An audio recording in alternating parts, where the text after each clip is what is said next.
No, it's fine. Cool. Go ahead, Leon. Sweet as. Okay. So, education for sustainable development. Yeah, so that's what I'm here to tell you about today. Essentially, I will do this, but I'm actually going to spend most of my time explaining why we need it, i.e. scaring the living bejesus out of you, to set the scene for the quite dramatic demand I'm making, which is that we embed sustainability in our university's curriculum across the board. People who know little about the environmental movement or environmental issues in general associated with the iconic picture of the polar bear floating alone on a sheet of ice somewhere in the sea. This is a fundamentally mistaken view, and call me a speciesist, but I don't really care about polar bears very much. The environmental issue is so pressing because it's fundamentally a human issue, and it's the biggest issue facing humanity right now. So I'm arguing that we need ESD, sorry, Education for Sustainable Development, ESD, not just because of our responsibilities to others elsewhere in the world, but because the environment is an issue we cannot, even in the cosy West, continue to ignore for much longer. So, the context. Fundamentally, the dilemma we face is clear. We are a growing human population striving for higher per capita consumption of limited resources on a finite and fragile planet.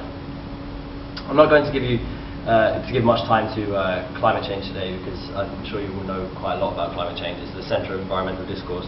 So I'm going to focus on a few other issues which are more often ignored.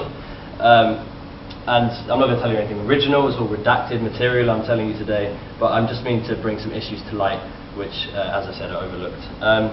So let's start with fossil fuels.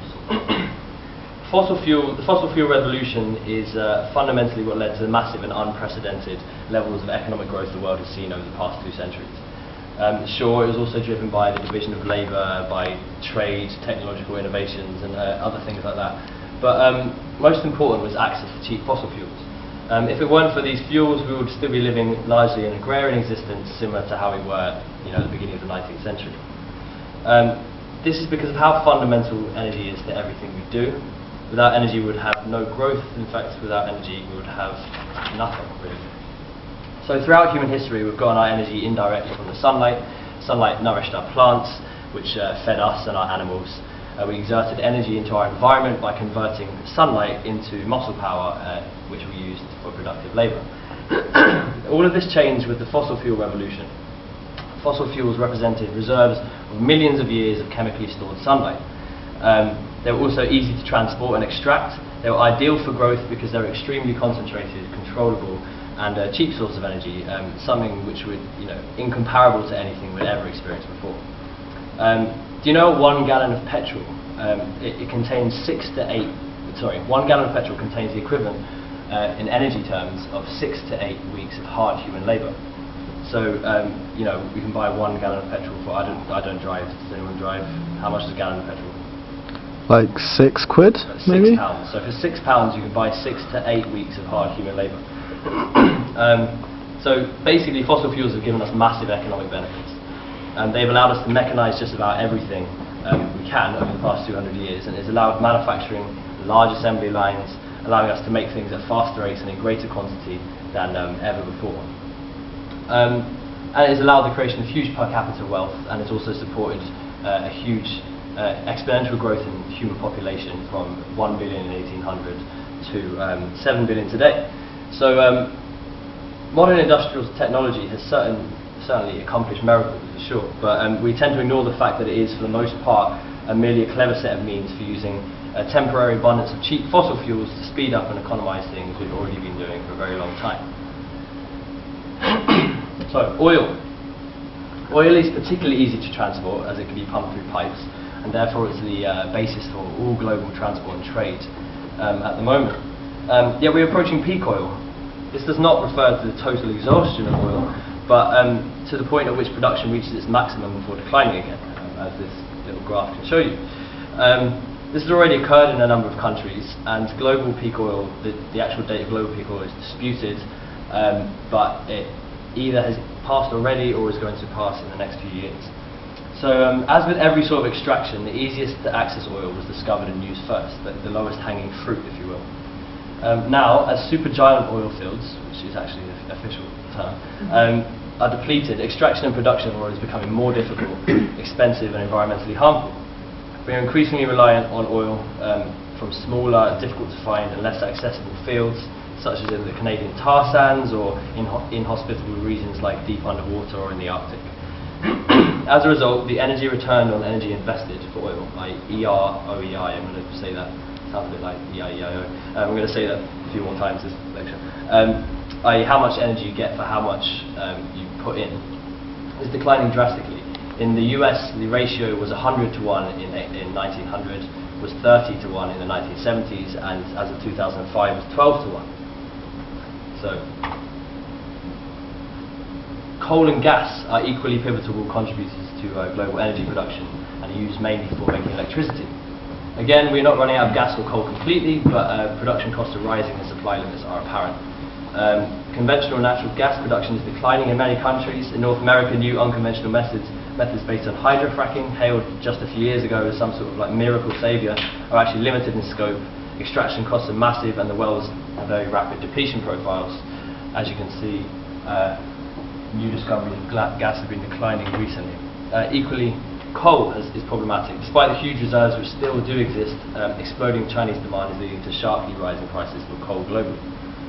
So, essentially the overall picture is that an ever larger proportion of society's energy and resources are being diverted towards the actual production of energy. This means that less money and energy are available for basic processes of production and consumption and meeting human needs, essentially. But can't we just replace all these dirty fossil fuels with renewable energy and we'll all be sorted? Unfortunately, it's not that easy. Wind power is seeing massive growth rates, but is such a small proportion of global energy supplies at the moment that even if current growth trajectories continued, it would, by 2050, be the main source of energy in only a handful of countries. A 2009 report by the Post-Carbon Institute, which looked at 18 different essential criteria, including reliability, scalability, EROEI, etc., concluded that there was no credible scenario in which alternative energy can make up entirely for depleting fossil fuels. So new source of energy will likely have lower net energy profiles than conventional fuels historically and will require massive investment to overcome intermittency. EROEI in particular tends to be lower for alternative energies than for conventional oil. In short, fossil fuels will likely decline far before alternatives can be developed to replace them. It is likely by 2100, global society will have less energy available for economic purposes than it does today. But it's not just energy that's becoming scarcer. Without metals and other non-renewable minerals, industrial societies cannot function. Yet we have depleting mines, declining ore quality and rising prices for many of these essential items. Virgin stocks of several metals appear inadequate to sustain the modern developed world's quality of life for all of Earth's people with contemporary technology. Many peaks in production years ago, for example potash, tin, titanium, zinc, iron ore, among others. Palladium used as auto-catalysts in cars is disappearing fast. Gallium used for making liquid crystal displays in phones, flat-screen TVs and computer monitors will be exhausted by 2017. Rare earth elements used in making giant electromagnets in wind turbines are depleting fast, as are indium and lithium used for electric car batteries. Uranium production used in nuclear technology will have peaked before 2040. As ore quality declines and these materials become scarcer, the amount of energy required to extract resources rises, as does the amount of water required. I'll go into that in a second. But the minerals required to produce energy are becoming more costly to extract, and energy is becoming more expensive anyway.